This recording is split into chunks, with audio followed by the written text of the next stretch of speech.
the chance to be a part of the game Call of Duty, but she refused once she learned that she would be a shootable character, a character that you could shoot. Very smart. Okay, when I do peep online and see what y'all doing, I feel like y'all get so easily riled up and easily discouraged when y'all know.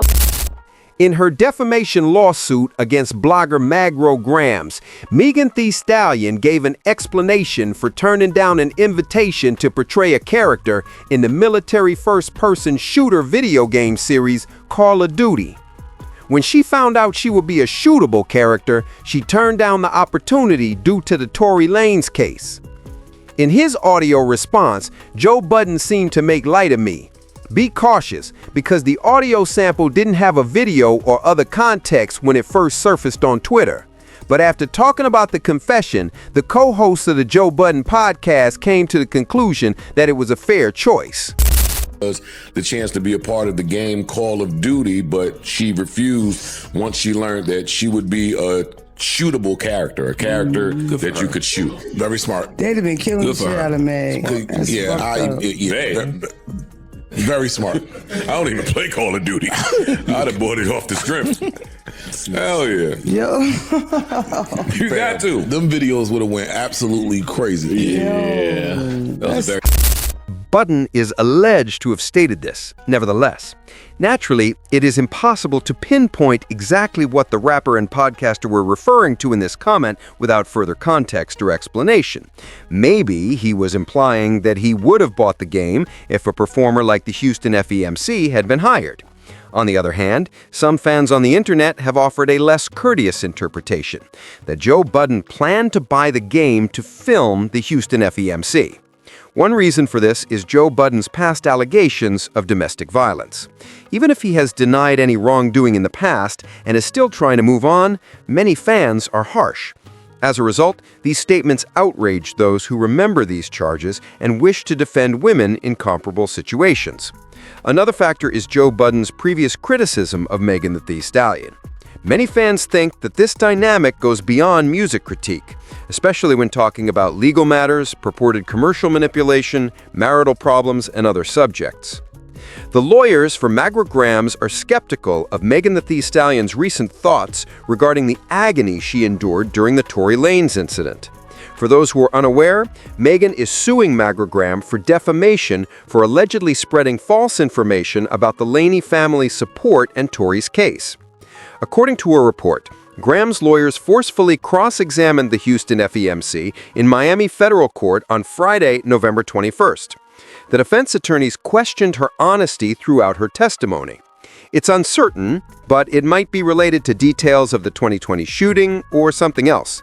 On the witness stand, however, Megan Thee Stallion defended herself, saying that she solely told the truth during her criminal proceedings. However, she did admit that in other circumstances unconnected to this defamation claim, she wasn't always truthful.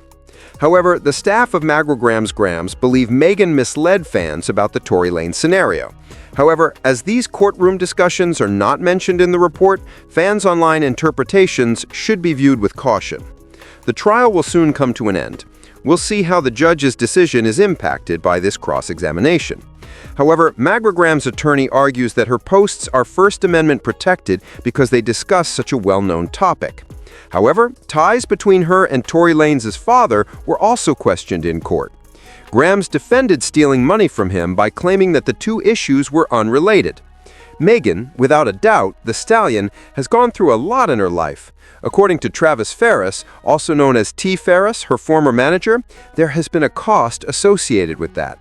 Today, November 19th, he testified in Magro Grams' defamation trial. During his testimony, he considered the impact of some of the gossip blog's posts. "I was in desperate need of help. When the Femi came to him about the video, he recalled her getting distraught and coming to the conclusion that she needed treatment to move on.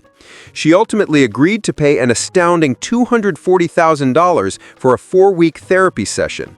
Megan Thee Stallion has also been diagnosed with post-traumatic stress disorder, or PTSD, as a result of the 2020 Stallion shooting and the deaths of her mother and grandmother. The doctor who provided the diagnosis, Dr. Lenore Walker, is reportedly scheduled to testify in court today.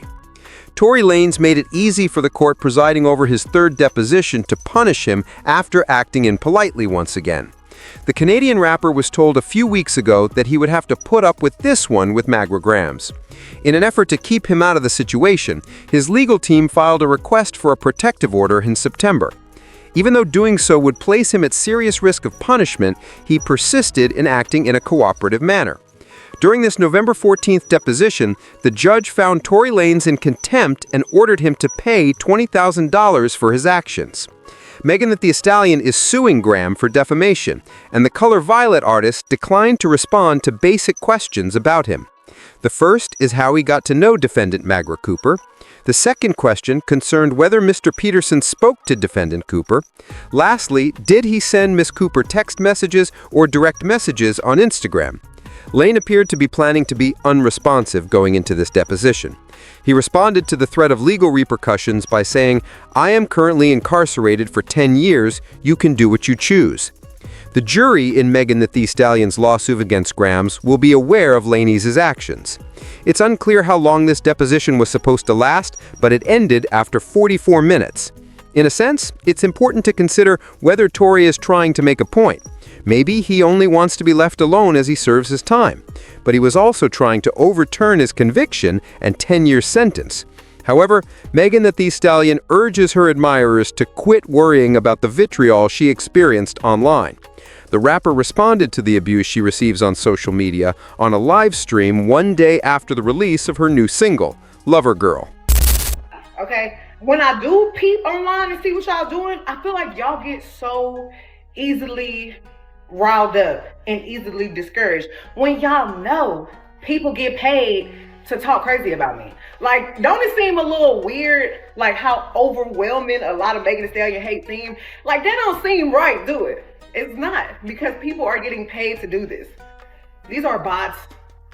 These are paid people. Like, if you scroll through some of these people's tweets, it'd be a man that been tweeting about sports for 8 years. Now all of a sudden, he just hate Megan Thee Stallion. These people are getting paid to do this. Stop listening to them. Bitch, they time up. Like, what is it even to hate on? I don't be doing that. I be in the house with my man, with my dogs, watching anime at the studio. But I'm gonna tell you, when I give y'all something to cry about it. All right? Then we can start crying. I ain't gave y'all nothing to cry about yet. Fight back when it's a reason to fight. We're chilling right now, hotties. We're listening to Lover Girl, babe.